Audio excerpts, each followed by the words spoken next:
Milky Way galaxy. A vast cosmic city of 200 billion stars. We live in a quiet neighborhood, tucked away in a safe neck of the woods. But what if we could take our planet on a journey across the galaxy? From the violent graveyards where stars billions of years old go to die.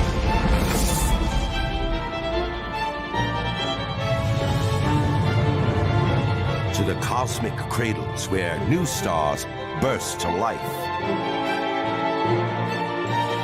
Dare to travel through billions of years of space and time to find out how our galaxy came to be and the dark fate that awaits us.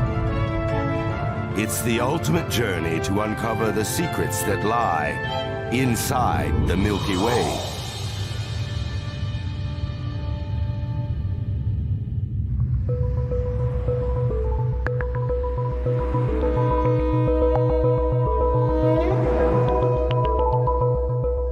Modern cities are a testament to some of the greatest accomplishments of human civilization. Feats of engineering that dazzle with millions of lights. But the bright lights conceal something even more amazing. Turn them off and behold, a great city in the sky.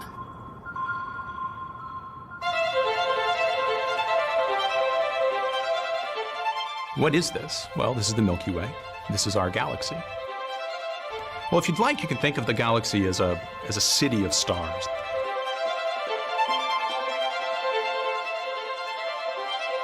Our sun is just one of the 200 billion stars that make up a vast cosmic city.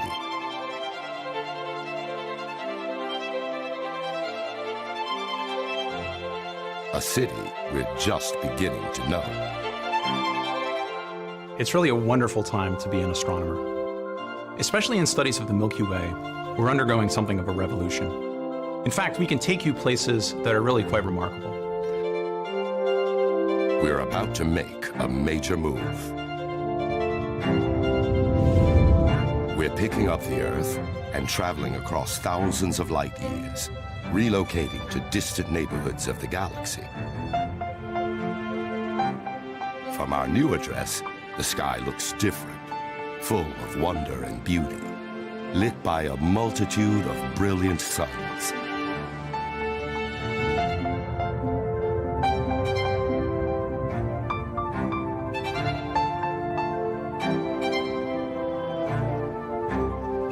Revealing the power of stars that lived billions of years ago. Out here, we'll get a glimpse of the future when our sun exists no more. It's a journey to unravel some of the greatest mysteries of the universe.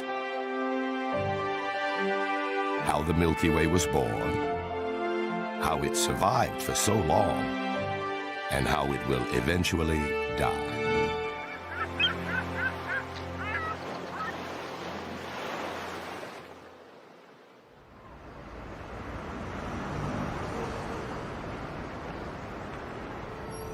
But before our trip can begin, we need a map of where we're headed. And making one is the job of astronomers like Robert Kirshner and James Bullock.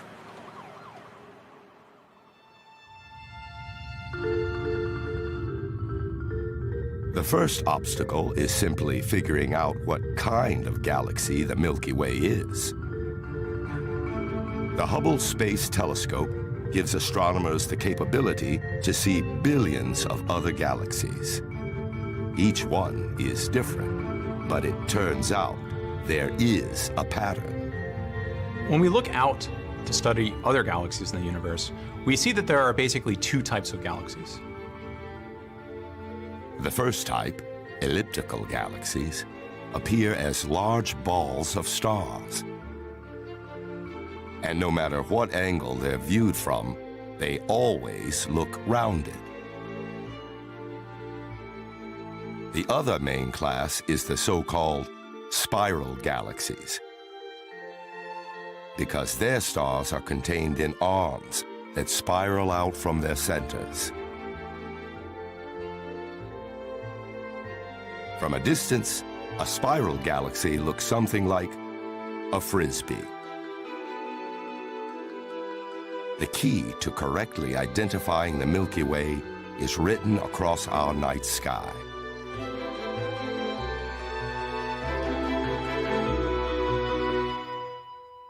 The Milky Way, we believe, is a spiral galaxy. So what we're really seeing when we look up at night at this band is we're seeing our place in the universe. We're part of a giant disk of stars. But that's just an insider's view.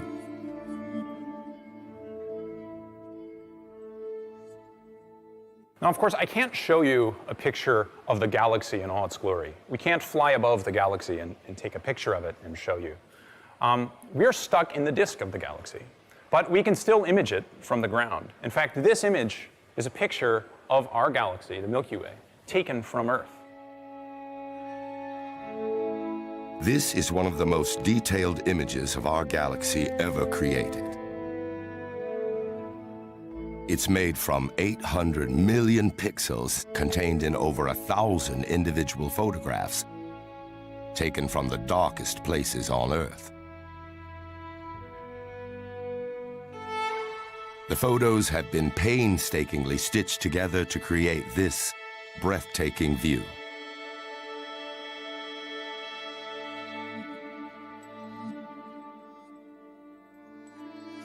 But impressive as it is, it's only part of the picture.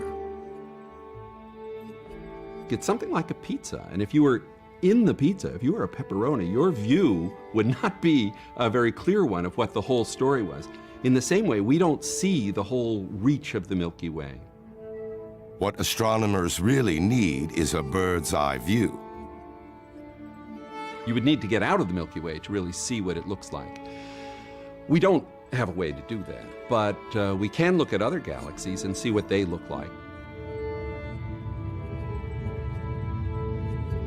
Hubble's cameras capture nearby galaxies in amazing detail, like Messier 74. Although it's over 30 million light years away, it's one of our closest neighbors. Messier 74 is a beautiful spiral galaxy. Its large, starry arms sweep out from a bright core.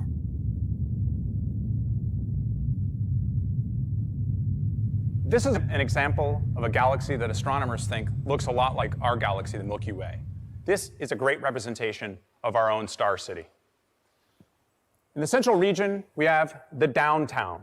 This is the bulge, this bright spot in the middle. And from that, we see spiraling out these arms, these beautiful spiral structures we see in this galaxy. Astronomers compare Hubble's incredibly detailed images of other spiral galaxies with the best images of our own galaxy taken from the ground. Using satellites to measure the distance and density of stars in different directions, astronomers reveal the grand plan underlying our star city.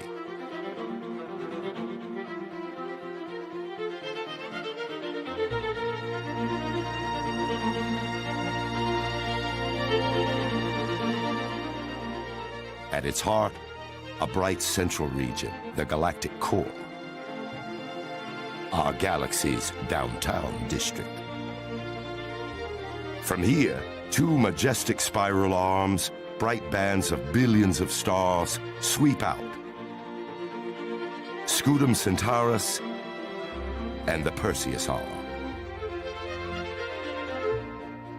There are also three smaller arms.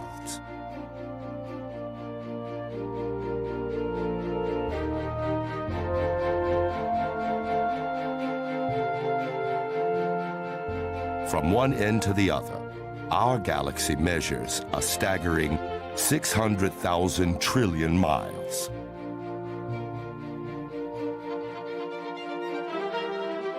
It takes light 100,000 years to cross our galaxy.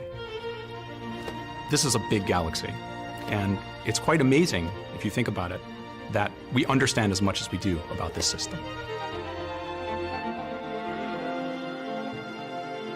Our sun and the solar system are located here, in a quiet neighborhood nestled between two spiral arms.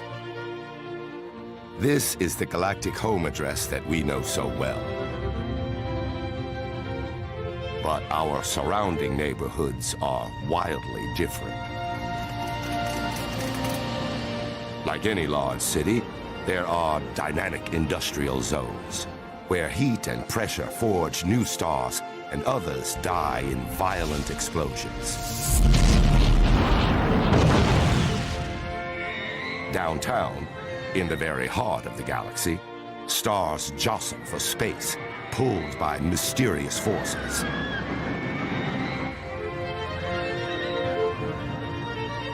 Our galaxy also has quaint, historic neighborhoods that tell the story of how our star city was founded. Now, we head to one of the most spectacular locations in the Milky Way. A place that holds the clue to how the 200 billion stars of the galaxy were first created. And it's just around the corner.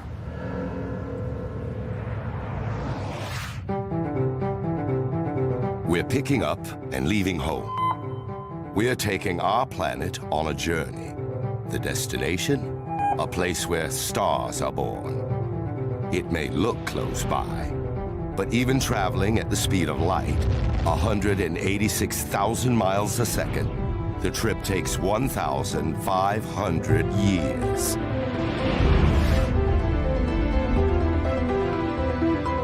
We arrive at a vast glowing cloud of gas and dust, the Great Orion Nebula. Beautiful new colors fill our evening sky.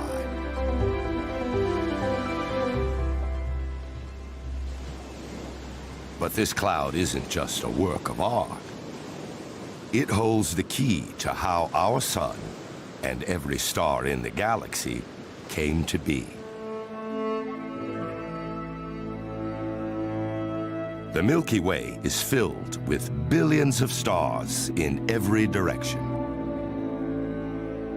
From Earth, the naked eye also picks out large, dark, seemingly starless patches.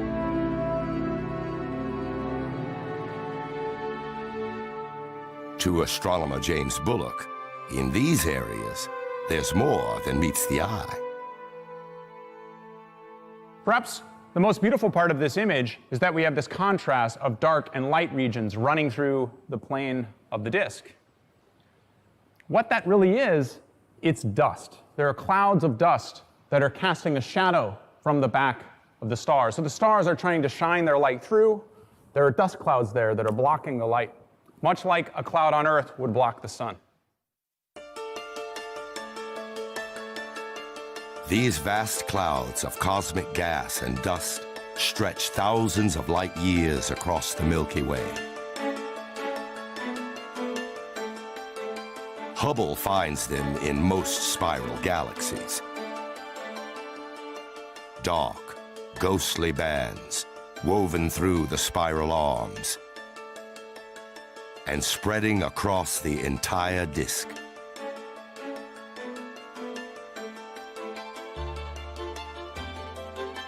But there's something strange about this gas and dust. Sometimes it glows. These bright glowing clouds are called nebulas. Each one is unique and breathtakingly beautiful.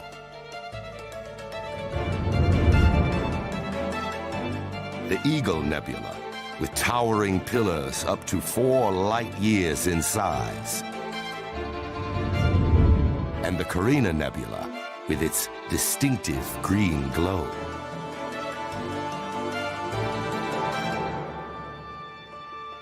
These vibrant colors reveal what gases nebulas are made of.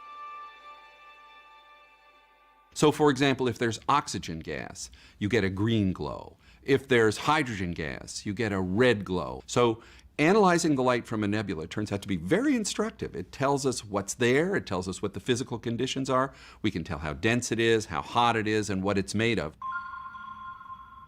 We can find out a lot about the neighborhood by looking at these clues that come directly from the glowing gas. The gases glow at thousands of degrees, heated from a mysterious source hidden deep within the nebulas. To figure out what the source is, we need to peer deep inside. But of course, the gas and dust is in the way. So it's not so easy. It's a very mysterious part of the galaxy. It's a place that we have to use these special tricks to look into. And Kimberly Weaver is an astrophysicist who's got a few tricks up her sleeve. I've got a really neat way to show you this. This is a bag that you can't see through with your eye, so a normal telescope that looks at optical light could not see through this. In infrared light, a telescope can see through it. The infrared camera, if I put my hand inside, can see my hand. I'll wiggle my fingers to show you that you're seeing the heat from my hand inside the bag. And this is just like a star that's hidden inside a cloud of gas and dust that infrared astronomers can detect by using an infrared telescope. This is a picture of the Orion Nebula in visible light. We can see all of the gas here located in front of what we know are stars in the background. And we want to be able to look inside this nebula and see the stars. In infrared light, in this image, we can now pick out the stars inside the nebula. And we can see dusty cocoons around the stars. But scientists still need a way to strip away the remaining dust. How do we get rid of all this haze and fog? The way to do that is with an X-ray picture. Now when we transition into the X-ray image, you can see just the stars themselves. The X-rays coming from the surfaces of the stars. And now we can study them in great detail. By analyzing the light from these stars, astronomers make an astounding discovery. Hidden within the Orion Nebula are some of the youngest stars ever found. Stars just a few 100,000 years old, a mere heartbeat in the life of the galaxy. And it's not just the Orion Nebula. Nebulas house baby stars in every spiral arm of the galaxy. These regions are the nurseries for new stars. There are young stars in these regions that are heating up gas clouds that surround them and making those gas clouds glow pink. Stars are made out of gas, basically, and our galaxy has gas. In fact, our galaxy, you can think of it as having an atmosphere of gas and dust that surrounds all of the stars that we see in the disk. And it's from this gas that new stars are born. By observing nebulas at different stages in their evolution, the story of a star's birth begins to emerge. It all starts inside a cold, dark cloud of dust and hydrogen gas, where a quiet tug of war begins. The cloud wants to dissipate, like smoke in the air, but gravity wants to pull it together. They're in a kind of balance between gravity pulling in and gas pressure pushing back out. Gravity wins, and the material crunches down into a disk that is the beginning of becoming a star. As gravity pulls more and more gas towards the center of the disk, it gets denser and denser and hotter and hotter. Until finally, at 18 million degrees, a miraculous transformation takes place. Hydrogen atoms fuse together to form helium, and with a burst of nuclear energy, a star begins to shine. These stars eventually get their nuclear fires going in the core, and when they do, they heat up. They can expel the material that's around them so that it kind of clears up the neighborhood. Over the next few million years, winds blow the surrounding gas into spectacular swirling patterns. It blows away the gas, it blows away the dust, and it lets us see this beautiful new thing, this place where the star has been born.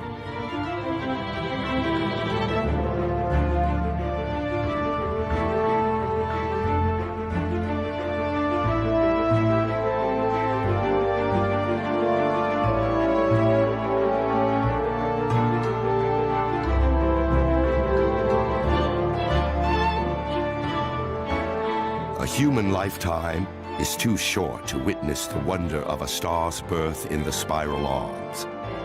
But by speeding up millions of years of cosmic time into just a few seconds, we can see one star born after another.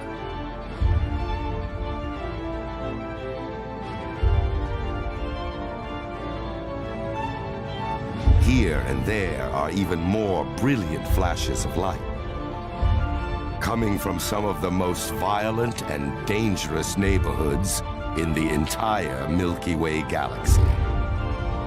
Here, stars aren't born, they die.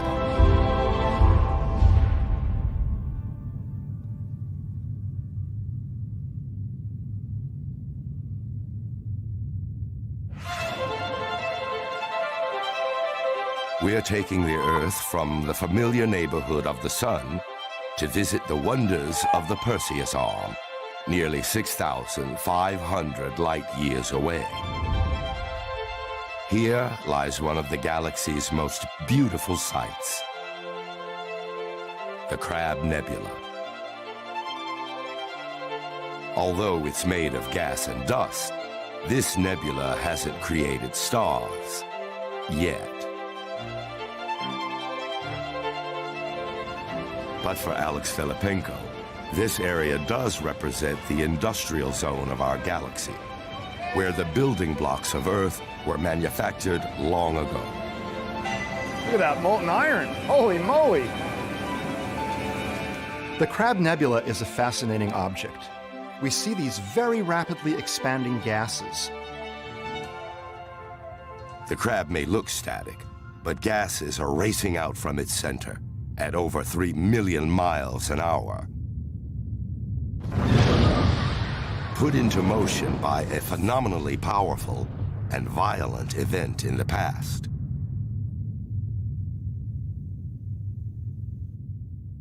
When we examine the gases of the Crab Nebula, which are expanding outward, and we extrapolate that expansion backward in time, we find that all of the gases were at a common point about 1,000 years ago.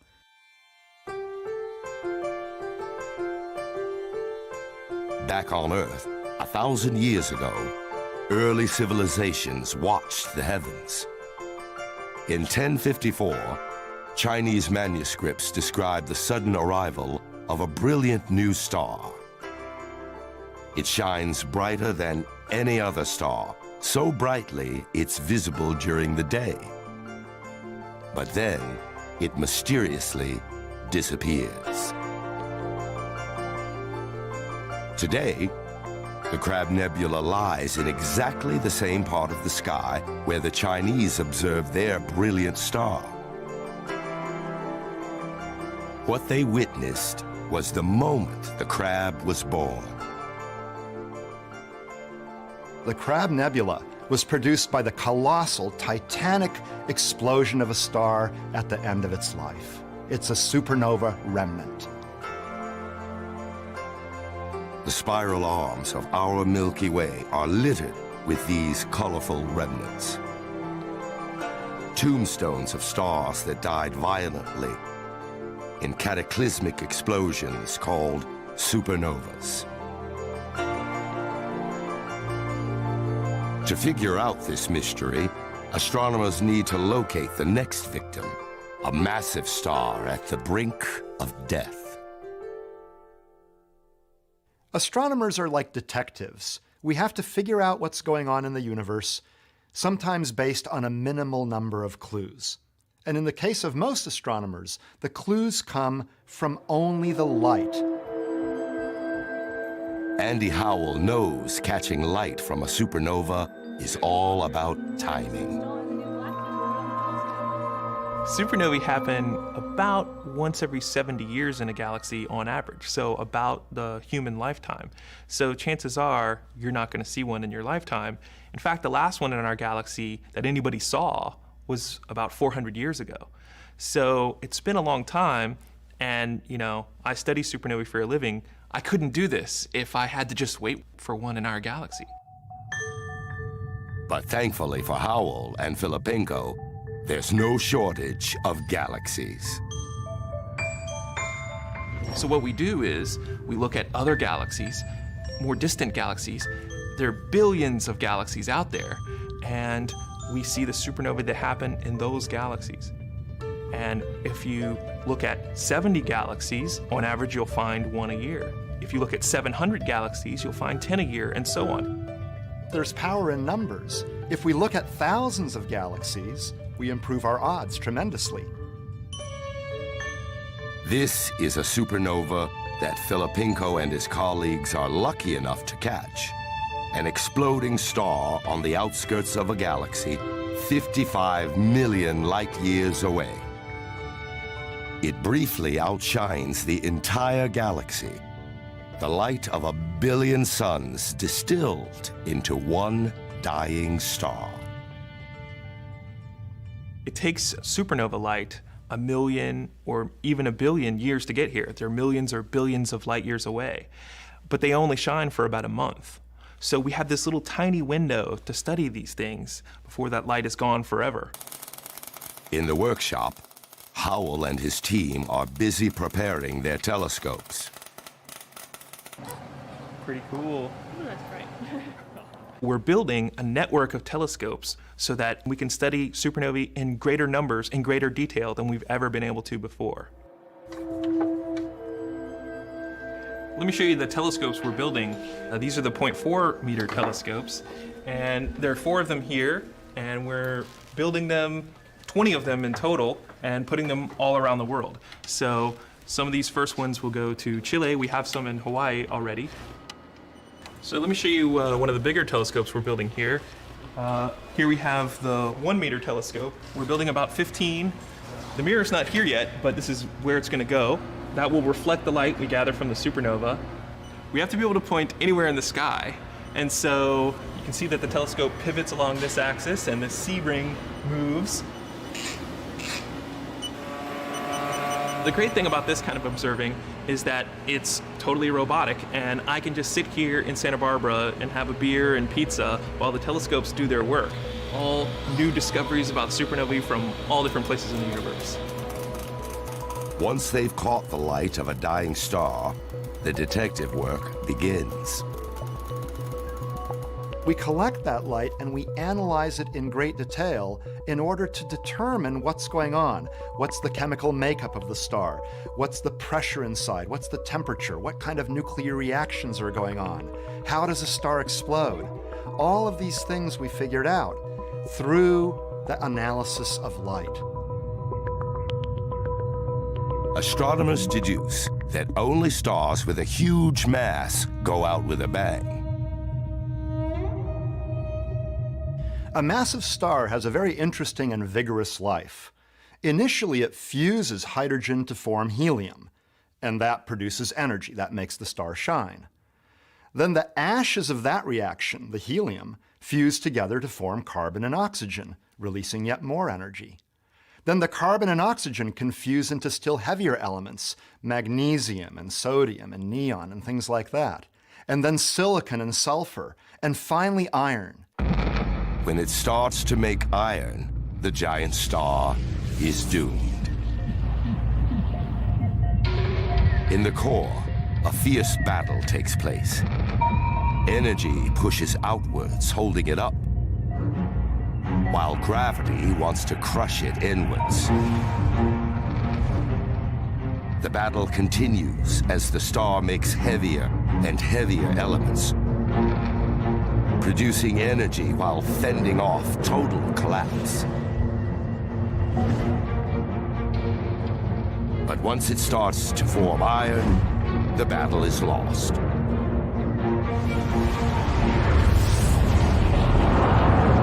Fusion of iron nuclei into heavier things does not release energy, it absorbs energy. So an iron core builds up, but finally it becomes so massive that gravity wins. The iron core collapses. In less than a second, the outer layers collapse inward, then rebound and get blown to smithereens.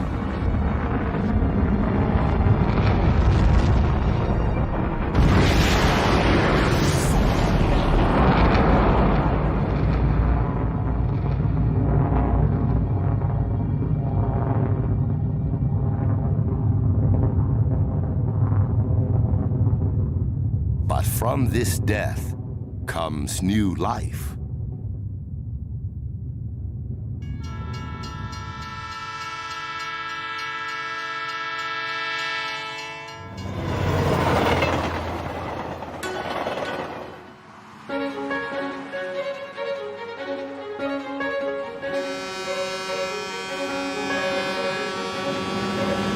We're at a foundry here, and they're pouring molten iron from old machinery, and they're going to make parts for new machines out of that iron, so they're recycling it. But all that iron was created and ejected into the cosmos by gigantic stars that exploded as supernovae. Those explosions created the iron, ejected it into the cosmos, and then it got incorporated into planetary systems like ours. But ultimately, the atoms of iron were created by exploding stars. Supernovas are the industrial zones of our star city. Cosmic foundries that forge new elements. In catastrophic explosions, heavy elements are spewed out into our galaxy, enriching it over billions of years. So if some stars were not to explode in the industrial zones of galaxies like our Milky Way, then we wouldn't have these industrial zones here on Earth. It all is linked. We're all linked to the cosmos. Our lives today are only possible because of events that happened thousands of millions of years ago in the hearts of supernovas.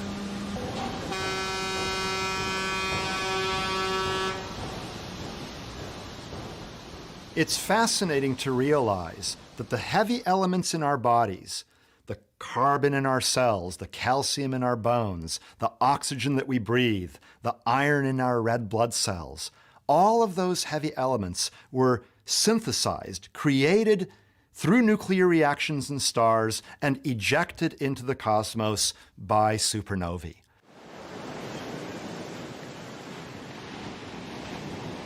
But only a handful of stars are massive enough to die as supernovas. Most stars, like our Sun, suffer a more gentle death. Most stars don't die in a cataclysmic explosion. Our own Sun, for example, a typical star, will die with a whimper, not a bang.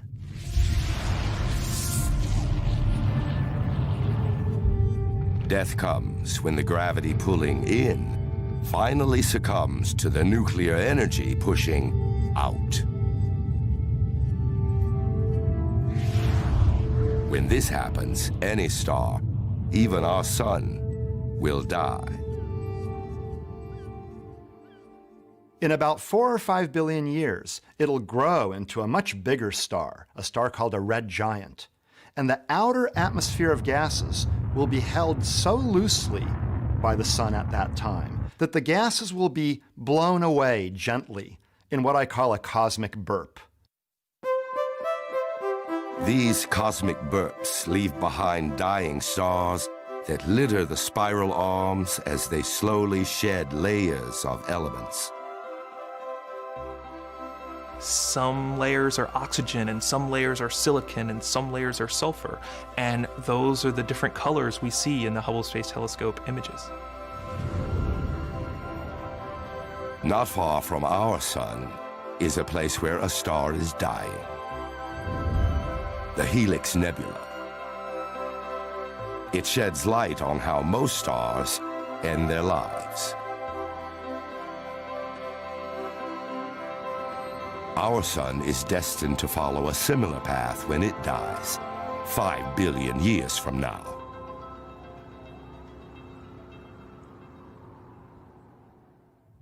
But in other neighborhoods in the galaxy, stars suffer a fate worse than death.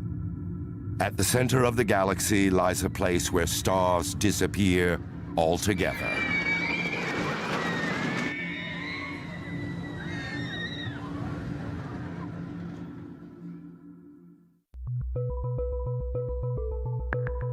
We're taking the Earth from the safety of home to go downtown, to the heart of the Milky Way. It's a dynamic, exciting district, but it's also a risky place to hang out. Andrea Ghez has spent over 15 years exploring this neighborhood. If we were to take a trip from the spiral arms out where we are by the sun down to the center of the galaxy, it would be an interesting trip. It would be very much like moving from the suburbs into the heart of a very busy metropolitan area. As we head downtown, the number of stars increases. So the density of stars is tremendous at the center of the galaxy. It's about 1 billion times higher than out here by the sun. Here at the center of the galaxy, there are so many stars in the sky that the Earth is bathed in perpetual light. It's a stunning but dangerous sight to behold. The stars aren't just close together. They're moving at super speed.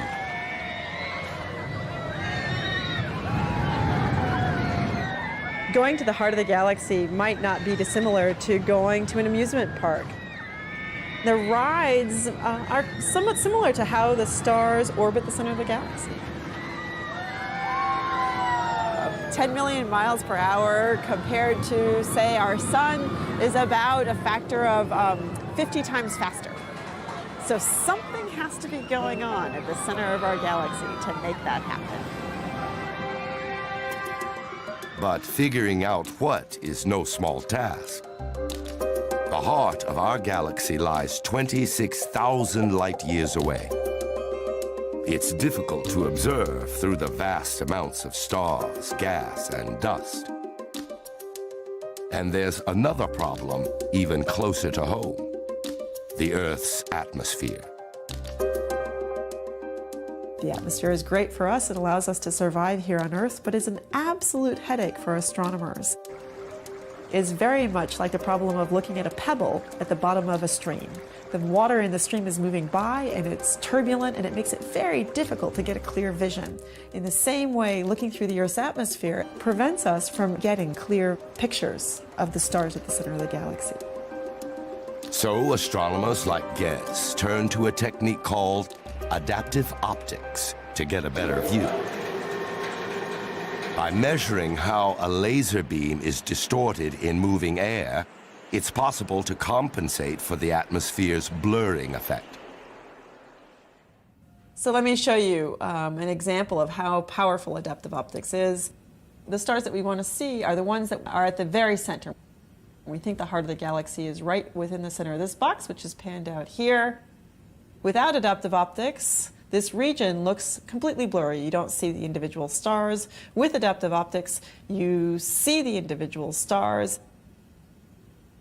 For 15 years, Ghez has taken infrared images of the stars at the heart of the galaxy to produce an extraordinary time-lapse movie. So if we zoom into the very heart of the galaxy, we can actually see the data that we've taken over the last 15 years, and you can see the stars, and you can see the tremendous motion that they've gone through. In particular, SO2, which is my favorite star. Every astronomer has a favorite one. So you can see SO2 goes around, and in particular, you can see as it gets to the center of the frame, it moves much more quickly. So something's interesting as it goes through that region. So putting everything together, all the measurements that we've made, we've been able to make an animation that shows how the stars have moved over the course of 15 years. Each star goes whipping around the center of the galaxy.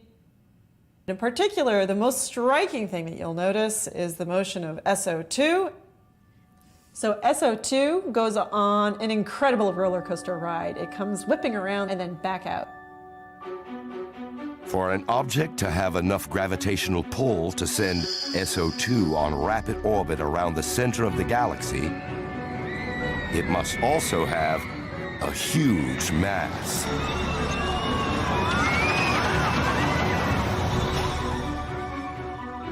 SO2 goes around once every 15 years, and what it tells us is that there is 4 million times the mass of the Sun confined within its orbit.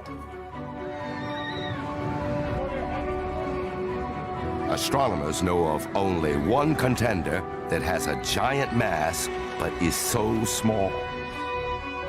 So that's an incredible amount of mass inside a very small volume, and that's the key to proving a black hole. And so, at the center of our galaxy lies a massive black hole, an object whose gravity is so strong, not even light can escape it. This is a real image of the center of our galaxy. We can't see the black hole, but we can see bright clouds of dust and gas spiraling toward it. We're nearing the black hole. It's at the center of a stream of dust and gas. The debris of stars blown apart after straying too close.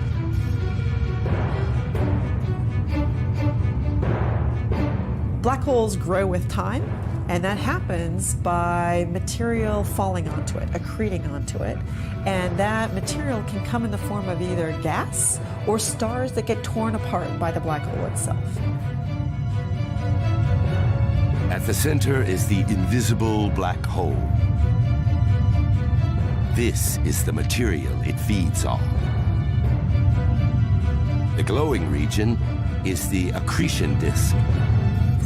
Here, star debris falls inward and whips around at astonishing speed. Friction heats the debris up to such high temperatures that it glows white hot. So at the center of our galaxy, we do have a black hole. We now know that today, but it's not producing a tremendous amount of energy. So it's perhaps, we could say, it's a black hole that's on a diet. It simply doesn't have a lot of material to feast on. But what would happen if SO2 and the other stars were pulled inward by the black hole? What happens when that material falls onto the black hole is that the black hole, there's radiation associated with the black hole, and it can generate these jets squirting out from the center of the galaxy. Spewing out subatomic particles close to the speed of light, the beams are like vast cosmic searchlights.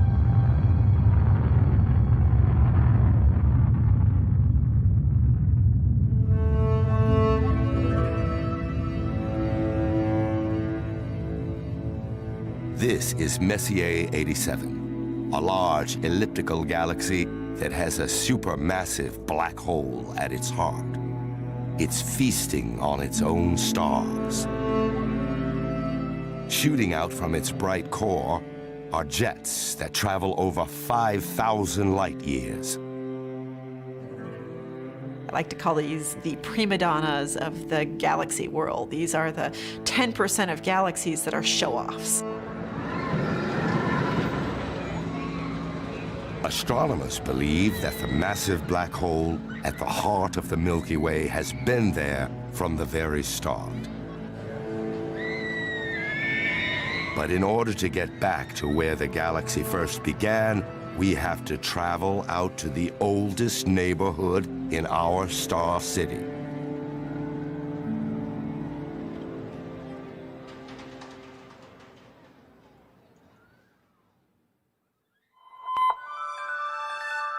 We're traveling upward, away from our solar system, out of the spiral arms of our Milky Way. Up ahead lie vast clusters of stars that orbit the heart of our star city. There are over 150 of them. These satellite towns, called globular clusters, hold the answer to one of the greatest mysteries in astronomy: the true age of our galaxy. Globular clusters are really fascinating groups of stars. They contain about 1 million stars each. And the thing that's really cool about them is the stars are really tightly packed. If you could visit a globular cluster, the night sky would be spectacular, where many of the stars would be as bright as the full moon. And the nighttime sky in all directions would be filled with bright nearby stars. It would be like fireworks all the time. Besides the sheer number of stars, there's something even more intriguing about these clusters. One of the very interesting aspects of globular clusters is there's no sign of young stars. Stars are like people. Look at them and you can guess their age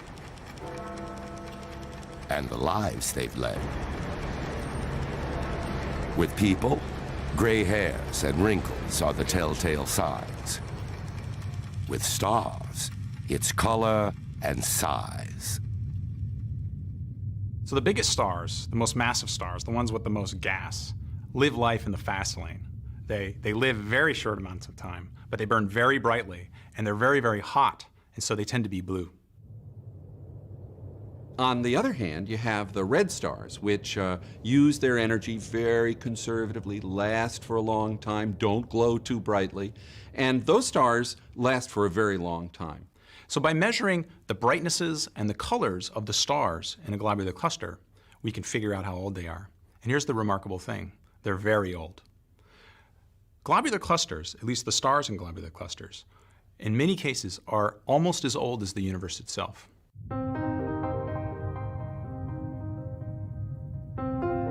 Globular clusters are living fossils. They're like discovering a community of people who've been around since the Stone Age. Some stars here have been shining for 12 billion years, more than twice as long as the sun. And that's a helpful tool in placing an age on the Milky Way. Globular clusters are part of our galaxy. They orbit our galaxy. In some sense, they're tracers of our galaxy itself. And so by the fact that the globular clusters are so old, it suggests that the galaxy is old. And our galaxy isn't just old, it's very old. In fact, the Milky Way is one of the oldest objects in the cosmos. It's been around almost since the beginning of the entire universe, at least 12 billion years. Globular clusters also show that the chemistry of the galaxy back then was very different from how it is today.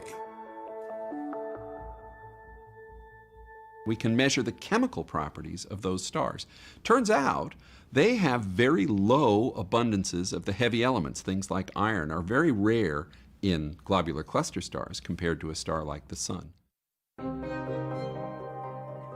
That means the early galaxy was a far less colorful place.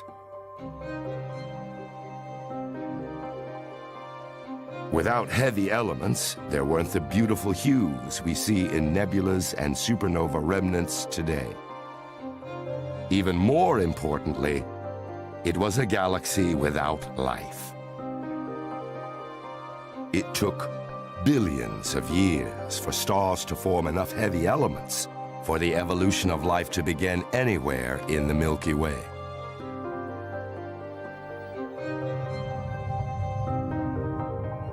Leaving many to wonder how the galaxy has managed to keep going for so long.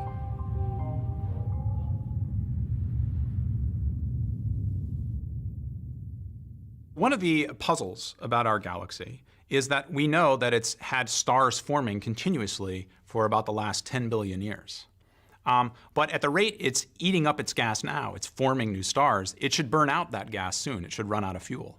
And so there has to be some source for new fuel. That source must be outside the galaxy. And recently, astronomers made a startling discovery.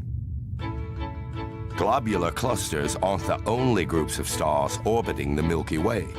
There are other tiny galaxies circling our galaxy called ultra-faint dwarf galaxies. The reason why we haven't known about these dwarf galaxies for very long, these so-called ultra-faint dwarf galaxies, is that they contain just a few hundred stars, 1,000 stars. So you try to find a clump of 1,000 stars while looking through a mass of 1 billion stars. It's not easy. This is a needle in a haystack problem. And it's only because we have the precise maps, it's the precision of modern astronomy that's allowed us to discover these extremely interesting dwarf galaxies. These elusive bodies may help solve the mystery of what's fueling the galaxy. So these dwarf galaxies are whizzing around our galaxy. They're in orbit around it. Now, sometimes they get too close. And when they get too close, they get ripped apart. In fact, they get eaten, in some sense, by our galaxy. This computer model shows dwarf galaxies as colored disks, with our galaxy in the center. Over time, our galaxy pulls dwarf galaxies in, devours them, and uses their gas and dust to eventually form new stars. So in much the same way that a large city might sort of cannibalize its neighbors, the Milky Way is cannibalizing its dwarf galaxy population. Globular clusters and dwarf galaxies provide crucial insight to just how old our galaxy is and how it's managed to survive for so long. These bodies were once thought to mark the Milky Way's city limits, the very outer reaches of our star city. But today, astronomers are rethinking all that. Our galaxy might be bigger than what we can see, spreading out further than we ever imagined.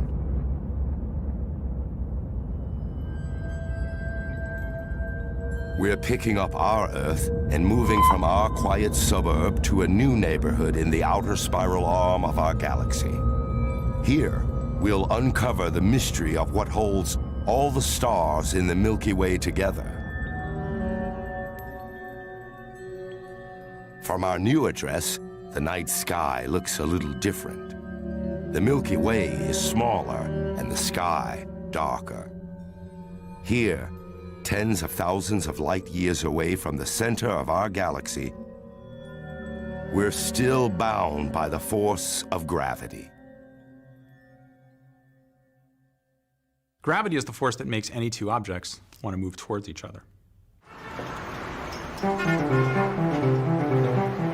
On Earth, cities are built with iron girders and concrete beams. An invisible scaffold which holds buildings up against the pull of gravity. Without this scaffolding, skyscrapers would crumble and bridges collapse. Gravity governs Earth and the entire universe.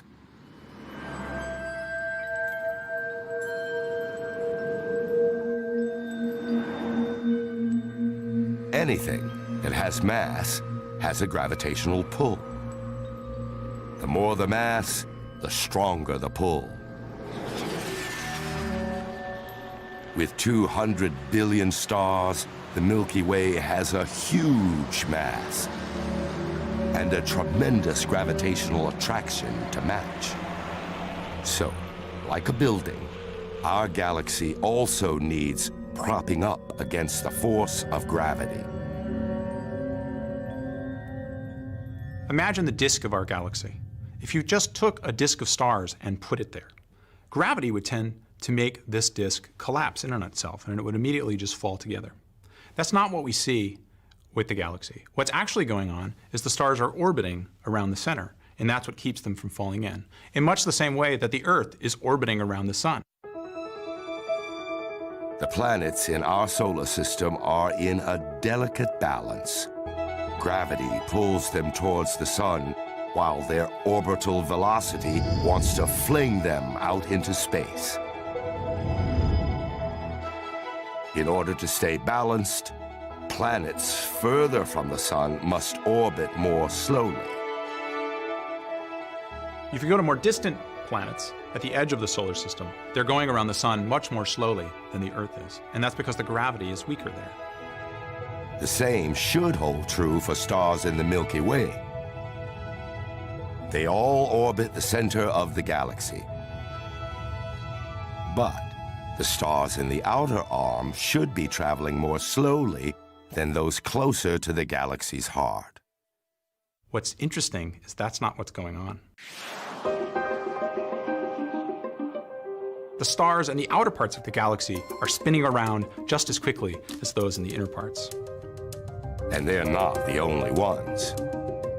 It's not just our galaxy, it's every galaxy we look at. Every galaxy we look at seems to be spinning too fast in its outer parts. These speeding stars should be flung out of the galaxy altogether, but they're not. That is a puzzle. This means that there's a lot more mass there that we just can't see. Mass that produces the gravity that holds these stars in their orbits. But when astronomers look for the mass, there appears to be nothing there. Leading cosmologists like Joel Premack to an astounding conclusion. All of the galaxies, all of the stars and gas and dust and planets and everything else that we can see with our greatest telescopes represent about 0.5% of what's actually out there. The rest is invisible. It's mostly some mysterious substance that we call dark matter. You can't see dark matter. The reason why you can see normal matter is because light shines on it and reflects off of it. That's how you can see me. Dark matter doesn't work that way. The light goes right through the dark matter.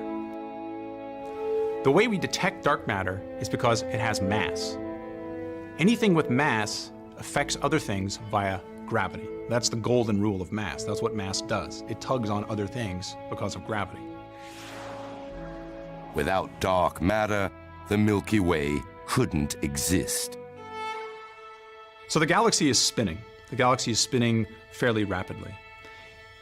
The reason why it can spin so rapidly is because it has so much dark matter. The dark matter has a lot of mass, and therefore it has a lot of gravity, and that's what keeps the stars whizzing around. If you were to magically take all of the dark matter away from our galaxy, it would fly apart. The stars would just keep going straight, and in a very short amount of time, the galaxy would just be gone. There'd be just a mess of stuff flying every which way. And that's not just true of our galaxy, it's true of every galaxy and every cluster of galaxies in the universe. They're all held together by this invisible stuff that we call dark matter. So we need the dark matter. It's the glue that holds galaxies together.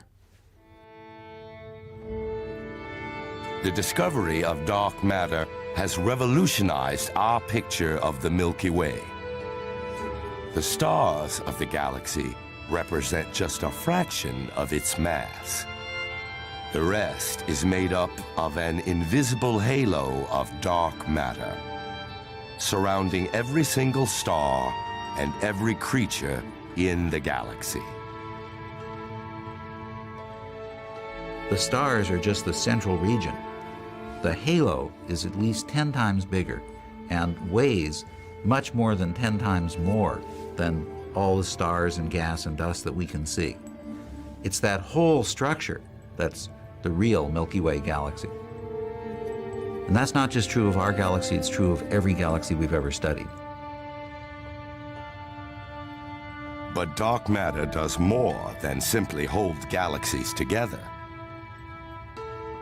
Astronomers now think it binds the Milky Way into an extraordinary structure with billions of other galaxies. A structure that reaches to the very edge of the universe.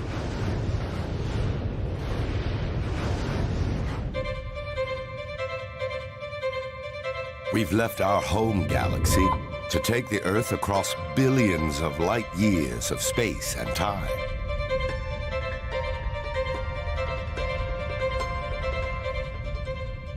One of the great things about telescopes is they're time machines.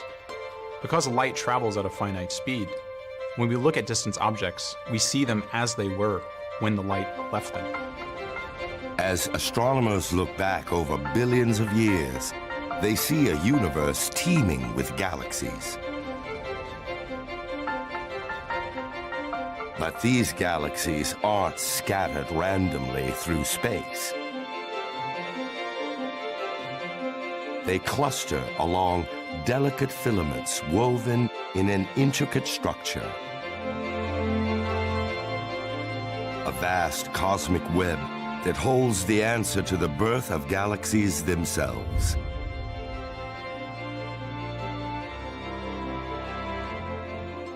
It's a story shrouded in darkness. Look back far enough, and gradually all the galaxies disappear. We've reached a mysterious period of time, 12.5 billion years ago. There's this time period that we can't see because nothing's formed yet. It's this epoch that's called the Dark Ages. During the Dark Ages, the universe was a very different place than the one we live in today. It's filled with dense clouds of hydrogen gas. Just as gas obscures stars in the Milky Way today, these clouds of hydrogen block the view inside the early universe. It's extremely frustrating because this region, this time period, holds within it, in some sense, the Rosetta Stone of galaxy formation. But there is one clue to what's happening inside those dense hydrogen clouds. Look back further in time to a moment just 380,000 years after the Big Bang. The universe isn't filled with darkness, but with light. Its faint afterglow is still visible to astronomers today.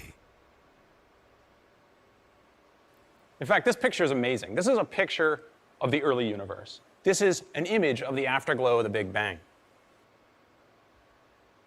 The universe is filled with a hot atmosphere of matter and radiation. But already the seeds of change are being sown.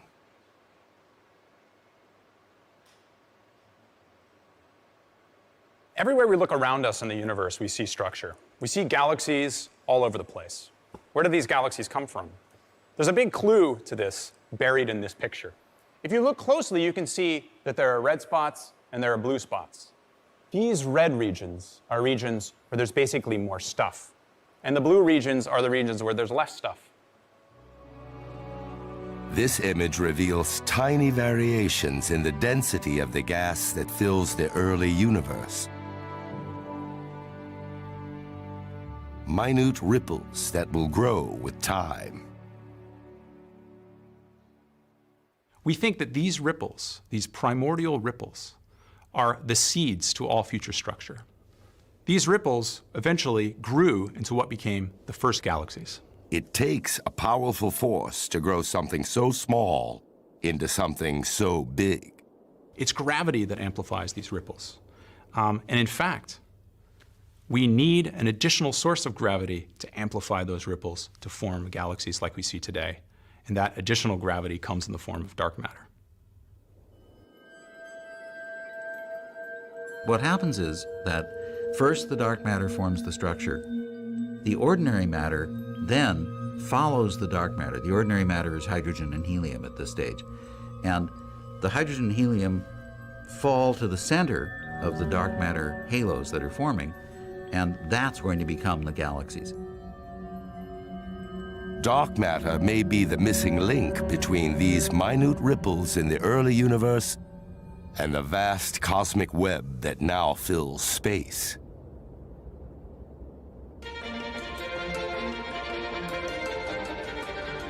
But dark matter is invisible. So there's no way to actually see it creating the cosmic web. But the process can be simulated in one of the world's most powerful supercomputers. Here we are at NASA Ames, the research center where we have the Pleiades supercomputer. Each one of these cabinets contains 512 processors. Let me show you. So that's half a terabyte in each one of these cabinets. There's 110 of these cabinets to make up the entire Pleiades supercomputer. So this is a really big supercomputer. This is NASA's biggest.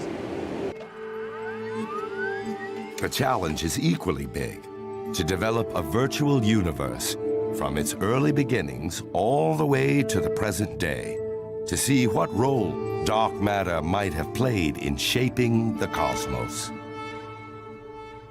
If you tried to do this on a home computer, it would take over 680 years. If we're doing our job right, we can put the pictures into a video, if you like, that shows the whole structure of the universe. And this is the end result. It's called Bolshoi, an amazing visualization of what the structure of dark matter might look like in the universe today. So what we're looking at is a region about 200 million light years across, which is actually just a small part of our really big simulation that we call Bolshoi, which is Russian for big. Everything that you see here is actually completely invisible. It's not the visible universe that you're seeing. The bright spots are dark matter. They're the halos of dark matter within which galaxies form. And each one of these little blobs would represent probably one or at most a couple of Milky Way-sized galaxies. And you can see that the galaxies are in long chains, filaments we call them. Basically, all the structure is forming along these filaments of dark matter. Now comes the real test of success. PREMAC compares the Bolshoi predictions with the actual structure of galaxies scientists see in the universe. As far as we can tell, these simulated universes that we make in the supercomputers look just like the observed universe. There don't seem to be any discrepancies at all. This is exactly the way we see the galaxies distributed in the observed universe. The Bolshoi simulations are astounding. They match the pattern of galaxies seen in the cosmos today perfectly. It's persuasive evidence that dark matter has been sculpting the universe for billions of years.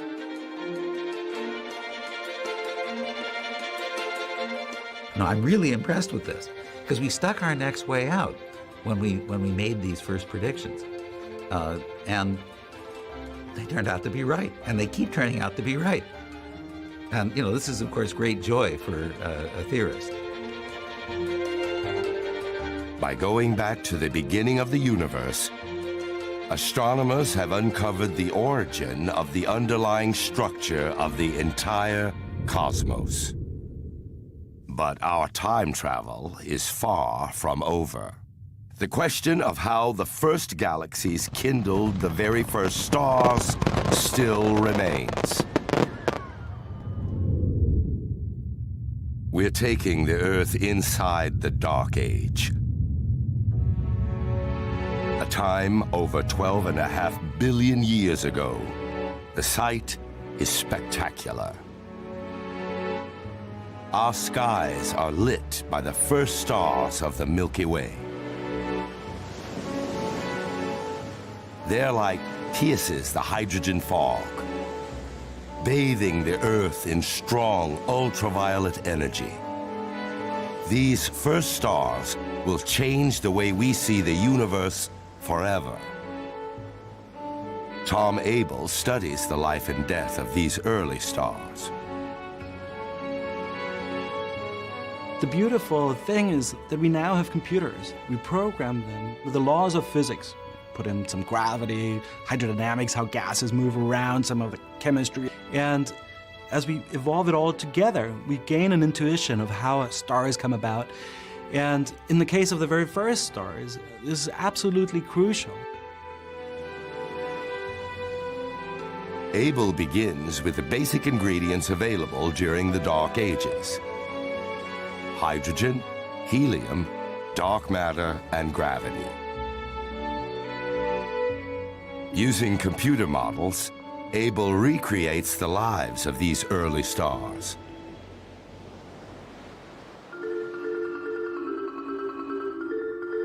Here we see one of the first stars in the universe. It's 100 times as massive as the sun, 1,000,000 times as bright.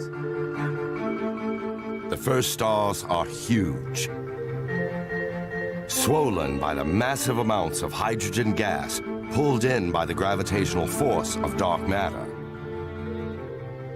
And so even though they have all this fuel to burn, you'd think they could live for a long time, they run through it so quickly that even after a few million years, they're already dead.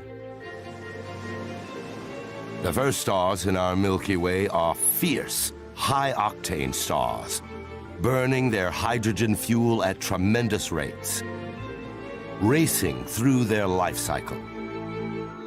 They like the rock stars. They live fast and die young. They run through that fuel very quickly, and even after just a few million years, they already die. They die in some of the most violent explosions ever to rock the universe. Gigantic supernovas that shine brilliantly.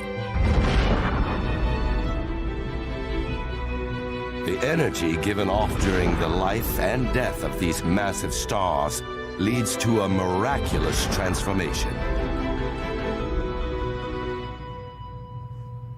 In the first billion years of the universe history, galaxies start to form in a dark hydrogen fog, their light not being able to get to us.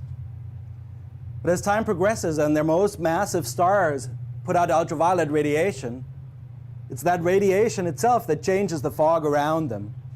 And the universe becomes transparent in those regions. These galaxies in here clearing out the fog around them. The blue voids are where energy from the new stars is clearing the dark hydrogen fog.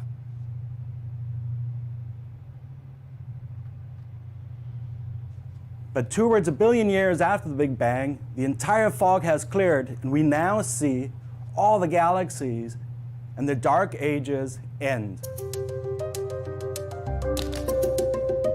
As the hydrogen fog lifts, we get our first glimpse of newborn galaxies, including our very own Milky Way.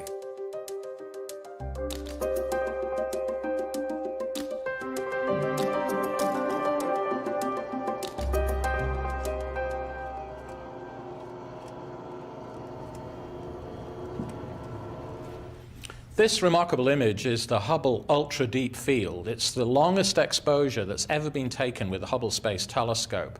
It's a truly remarkable image, probably the most famous to professional astronomers. For over 11 days, Hubble pointed at a tiny patch of sky, about the width of a dime, held 75 feet away.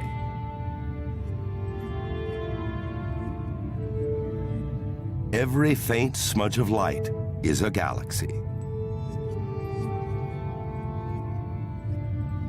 For Richard Ellis, it's a treasure trove.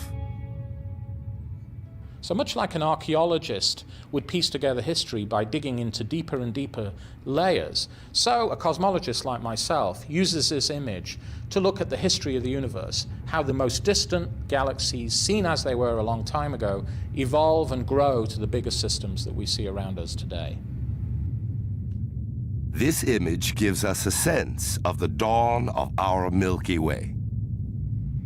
When we look at these early galaxies, they don't resemble the star cities that we see today. They're lumpy, they're irregular, they appear to be interacting with their neighbors, they're physically very, very small. So clearly the universe was very different in those early times. 12 billion years ago, the universe is a much smaller place. It hasn't yet expanded to the size it is today. Our young Milky Way is jostling for room. So it's very difficult for these early galaxies to establish themselves. These early galaxies are struggling to survive at this very early time. It's survival of the fittest. The largest galaxies grown bigger by devouring the smallest. So it's tough for these early systems to form, but clearly they do, and they eventually merge with their neighbors and form the bigger systems that we see today. These collisions in the early universe created the beautiful spiral galaxy we live in today. And they've never stopped. Astronomers believe there's still one final collision in store for the Milky Way. One that will change it forever.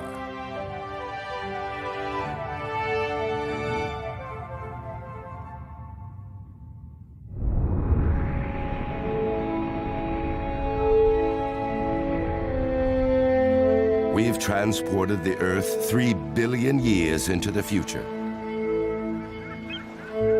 The sky is dominated by a massive galaxy called Andromeda. The view may look peaceful, but one of the greatest calamities in the universe is about to take place. And clues to the impending disaster lie in these mysterious Hubble images. Galaxies unlike any other. Distorted. Deformed. Astronomers rely on computers for help in decoding what these mysterious objects represent. What we do is we make galaxies that look just like the Milky Way and similar galaxies, and we let them evolve in the computer. They develop the spiral structure. They look quite realistic. We then put them on a collision path. Freeze frame these simulations and match them with real images, and suddenly the picture becomes clear. It's the greatest clash in the cosmos. Galaxies in collision.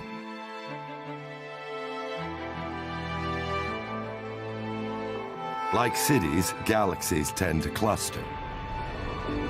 Our Milky Way belongs to a cluster called the Local Group, made up of at least 50 galaxies. The largest in the pack is Andromeda, a spiral galaxy that's even bigger than ours. Today, Andromeda lies 2.5 million light years away.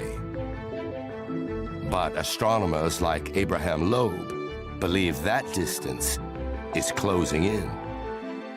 When I started working in astrophysics, I noticed that most of my colleagues are thinking about other galaxies interacting with each other, colliding with each other, and I was wondering, why aren't they examining the future of the Milky Way and the Andromeda Galaxy as they will come together? Trouble is brewing for our star city. Our galaxy is rushing toward the great galaxy in Andromeda. They're rushing toward each other.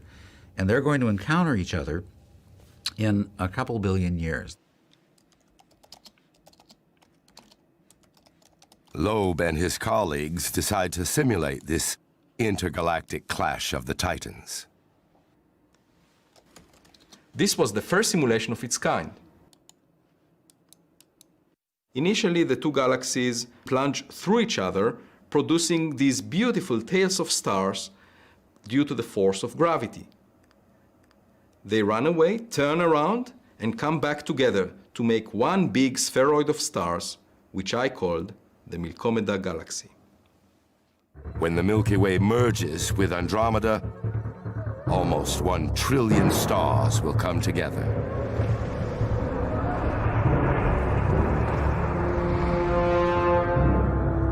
The beautiful spiral structure of our Milky Way galaxy is not something that's going to last forever. It's going to be a mess for a while. The collision will not be one in which these two things are destroyed, but it is one where the gas in each system will collide with the gas in the other, that it'll have a burst of star formation. And the formation of these new stars will mark the rebirth of a new galaxy.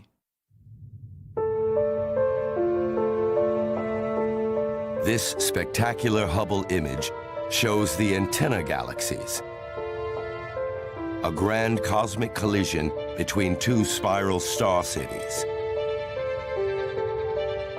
The galaxies are in a frenzy of star birth. A multitude of nebulas glow pink in the darkness. One final flare of stellar activity before the galaxies merge to become one. This is the fate that awaits our Milky Way when it merges with Andromeda 3 billion years from now. When they collide, there will be a lot of new star formation that takes place. There will be a kind of rejuvenation of the Milky Way for a little while, and then eventually this combined system will settle down to become a new thing, probably a bigger galaxy than either of the galaxies out of which it was made. But the real surprise is the shape of this new galaxy. A new galaxy is formed where instead of the disks that the original galaxies had, where all the stars are going around more or less in a plane, instead, the stars are going every which way, just like the elliptical galaxies that we see. And so we're pretty sure that this process must be a large part of how elliptical galaxies form. The collision of the Milky Way with Andromeda will leave behind a giant elliptical galaxy. But before that happens, there'll be one final sight to behold. The image of Andromeda will be stretched across the sky, looming as big as the Milky Way itself. And it's conceivable that there would be human beings like ourselves looking at the sky and seeing this spectacular image. We might not be the only beings enjoying the view. Could our galaxy be home to other civilizations? Unknown life yet to be discovered inside the Milky Way?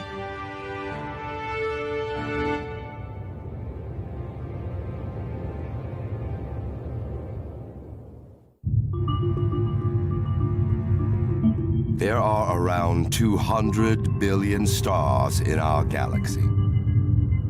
But there's only one neighborhood we know for sure that sustains life.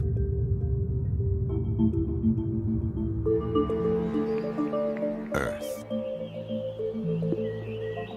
The sun powers almost everything here on the Earth. It's the energy source, it's the engine of life and many other processes. And life here on Earth is based heavily on water.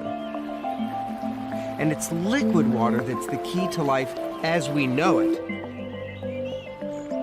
And it's because liquid water serves as the solvent, the cocktail mixer for the biochemistry of life. Earth is the only planet in our solar system with abundant liquid water. As with any prime real estate, it's all about location, location, location. Venus is closer to the sun, Mars is farther from the sun. And there's a zone in between the blazing hot furnace of Venus, the frigid Mars. That zone in between we call the habitable zone, and the Earth lies smack in that thing, where water would be in liquid form, not in steam, too hot, not in ice form, too cold, but rather a temperature that, as Goldilocks said, is just right for life. The location of a habitable green zone depends on the star. With hot blue stars, the green zone is further out. With cooler red stars, it's closer in.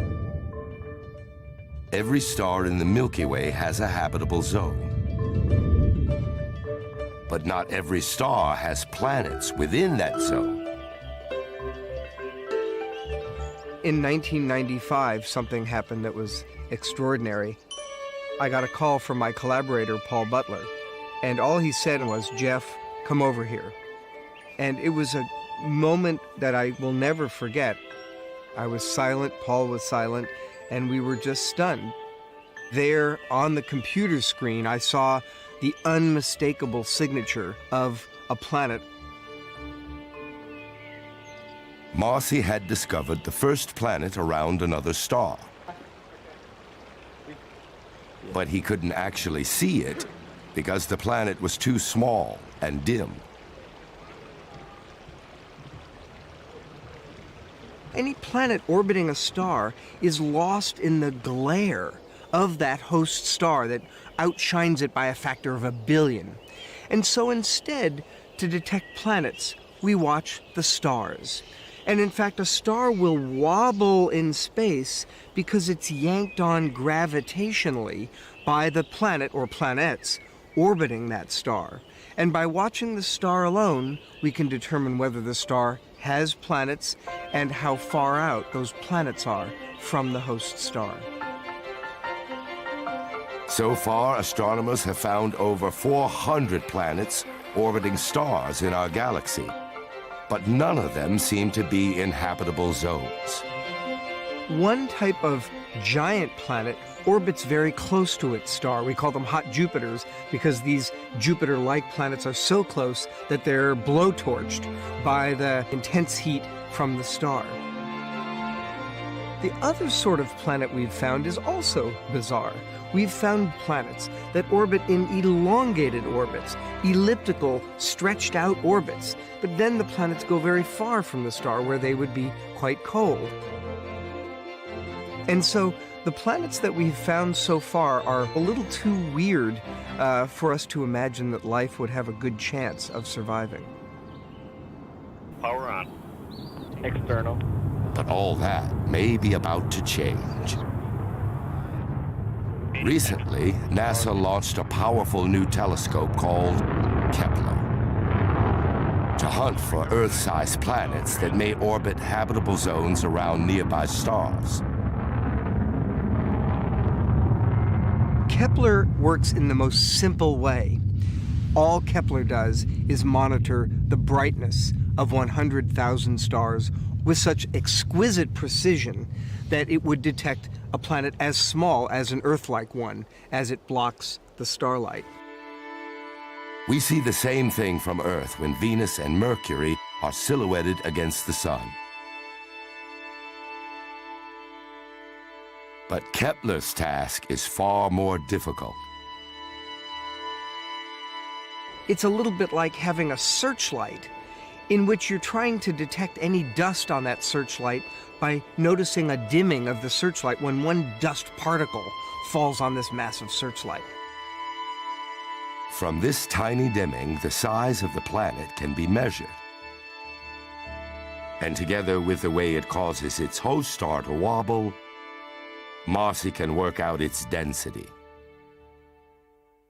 And of course, this is glorious, because by these measurements, we'll be able to distinguish gaseous planets, probably not suitable for life, from the rocky planets that may have a surface covered by liquid water. Astronomers aren't sure how many planets Kepler will find. But with 200 billion stars in the Milky Way, the odds look promising. Seth Shostak has done the math. You know, the indications are a lot of those stars have planets, maybe half of them do. And since planets, you know, being like kittens, you don't just get one, you get a couple. They're probably on the order of a million planets out there. 1 trillion planets. It's an unimaginably vast number. But what are the chances of them being in a location where life can flourish? We can expand the idea of a habitable zone around a star to a habitable zone within our entire Milky Way galaxy. The search for life begins with the search for a galactic habitable zone, the safe haven that allows life to flourish. In close, at the hub, there's an extraordinary amount of X-rays, harsh radio waves, even gamma rays, that would certainly destroy fragile, single-celled life just getting a start toward evolution. Downtown is dangerous. There's a supermassive black hole down there. You get too close to that, all sorts of bad things can happen. There are also a lot of stars down there, and you know, a lot of stars sounds good. But on the other hand, if you have too many nearby stars, they tend to shake up all the comets in your solar system. They're constantly pummeling you with these collisions that, just ask the dinosaurs, are not always good for you. The spiral arms may offer the safest neighborhoods in the galaxy. But even here, danger may lurk around the corner. If you happen to be on a planet near a supernova, that explosion could ruin your whole day. Life might get started, and then, you know, another couple 100 million years later, it gets wiped out. So these areas are sort of no-go zones, no man's land. Well, no alien's land, perhaps. The outer reaches of our Milky Way are quieter. But here, life would still find it difficult to take root. At the outskirts of our Milky Way galaxy, there aren't very many heavy elements of which the cells of our bodies and life as we know it are composed, and so we may not have the essential building blocks of life at the outer edges of our own Milky Way. So it's not an accident that we are where we are. Our neighborhood, tucked away between two spiral arms, is prime real estate. It's remained relatively unchanged for billions of years, giving life time to establish and evolve.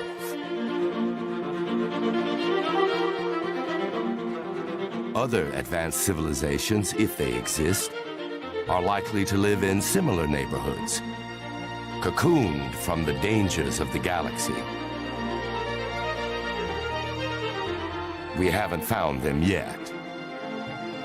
But then again, our galaxy's a big place. We haven't found any life elsewhere. We haven't found pond scum. We haven't found dead pond scum anywhere else, not convincingly. And why is that? Well, fewer than 1,000 stars have been looked at carefully for planets that might have intelligent life. So, you know, it's sort of like going to Africa looking for megafauna, you know, elephants, giraffes, something like that. And you land in Africa and you look at the first square yard of real estate there and you say, no elephants here, then you give up. Well, we shouldn't give up. We're just beginning. If we do find life, It's amazing. If we find life elsewhere in the universe, I think the stock market won't budge one bit.